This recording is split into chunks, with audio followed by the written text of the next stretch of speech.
ఏదైనా స్కిల్స్ అనేవి కొత్తగా చేసుకునే వాళ్ళకి చాలా యూజ్‌ఫుల్ అవుతాయండి. అంటే నీట్‌గా లైన్స్ వచ్చి మీ క్లాత్ అంతా అడ్జస్ట్‌మెంట్ అయ్యి బావుంటుంది. సో, నేను విడ్త్ అయితే 36 బ్లౌజ్ కాబట్టి 2 ఇంచెస్ తీసుకుంటున్నాను. అలాగే చిన్న షోల్డర్ ఎంతుందో మనం అది బ్లౌజ్‌లోనే తీసుకోవాలి. నేను విడ్త్ అయితే 2 ఇంచెసే తీసుకుంటున్నాను. సో, పావించ్ పైపింగ్ వదిలేసి హాఫ్ ఇంచ్ కుట్టుకి పెట్టుకుంటున్నాననమాట. టోటల్ నాకు 3 వచ్చిందండి చిన్న షోల్డరు. టోటల్ 5 పెట్టుకుంటున్నాను నేనిక్కడ. ఆర్మ్ హోల్ లూజ్ మాత్రం 5 ½ పెట్టుకుంటున్నాను. ఇక్కడ కూడా సేమ్ అంతే 5కి ఒక మార్క్ గీసుకోవాలి. తర్వాత ఇలా ఈ 2 డ్రా చేసుకోవాలండి.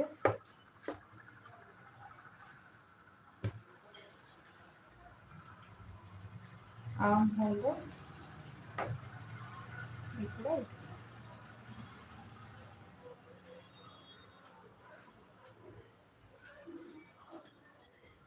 తర్వాత ఇక్కడ 1.5 ఇంచ్‌కి ఒక మార్క్ వేసుకోవాలి.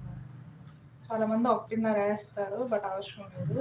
తర్వాత మీకు కర్వ్ స్కేల్ ఉంటే కర్వ్ స్కేల్‌తో కానీ, లేదా మీకు అలవాటు ఉంటే చేత్తో కానీ ఇలా డ్రా చేసుకుంటే సరిపోతుంది. ఇక్కడ కింద మనం నడుము లూజు 28 కదండి. 28కి హాఫ్ చేస్తే 14, 14కి హాఫ్ చేస్తే 7, 7 టక్స్‌కి 1 ఇంచు, మళ్ళీ 1.5 ఇంచ్ ఖర్చు కోసం. ఇప్పుడు కొత్తగా చేసుకున్నోళ్ళైతే మాత్రం ఖచ్చితంగా ఎక్స్ట్రా 2 ఇంచెస్ తీసుకుంటేనే బెటర్ నన్ను అడిగితే. ఇక్కడ 9 ఇంచెస్‌కి ఒక డ్రా చేసుకున్నాను నేను. ఇప్పుడు మనం ఆర్మ్ హోల్ కొలుచుకుందామా. చెస్ట్ మెజర్మెంట్‌కి ఒక 1 ఇంచ్ తగ్గితే మనకి ఆర్మ్ హోల్ అనేది రావాలి.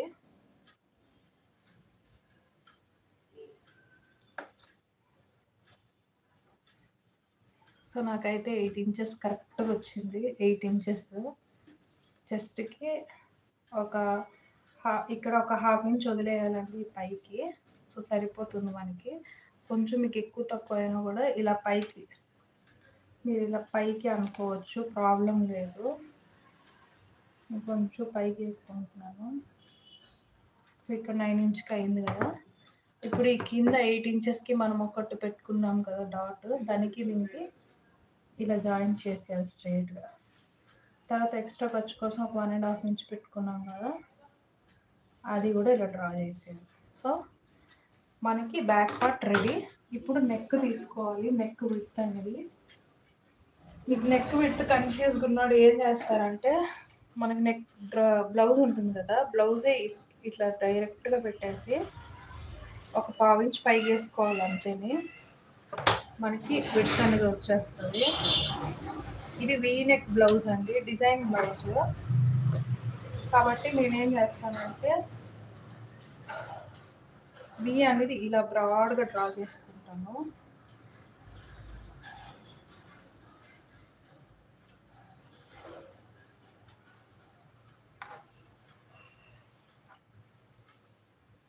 అలా ఆల్రెడీ నాకు ఇచ్చిన నెక్ డీప్ నెక్.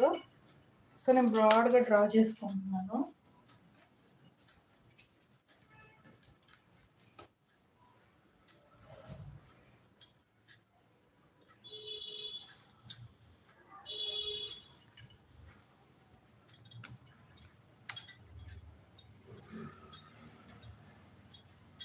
డ్రా చేసుకున్న తర్వాత ఇది కట్ చేసుకోవాలి మనము.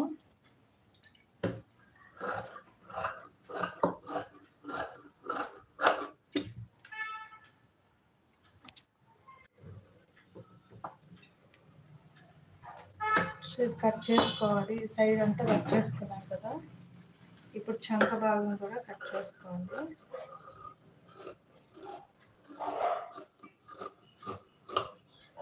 కట్ చేసుకున్న తర్వాత ఇక్కడ ఒక టక్స్ పెట్టుకోవాలా. సో, మనకి ఇది బ్యాక్ పార్ట్ రెడీ అయిపోయింది. వీ షేప్ నెక్ ఇది. సో, మీకు ఇలా వస్తుంది. కావాలంటే వీ అనేది బ్రాడ్ కూడా చేసుకోవచ్చు, ప్రాబ్లం లేదు. ఇప్పుడు బ్యాక్ పార్ట్లో మీకు ఒక చిన్న టిప్ చెప్తానండి నేను. అదేం లేదు, ఇప్పుడు మనకి ఫ్రంట్ బ్యాక్ పార్ట్లో ఇక్కడ మనము ఒక 1/2 ఇంచ్ అలా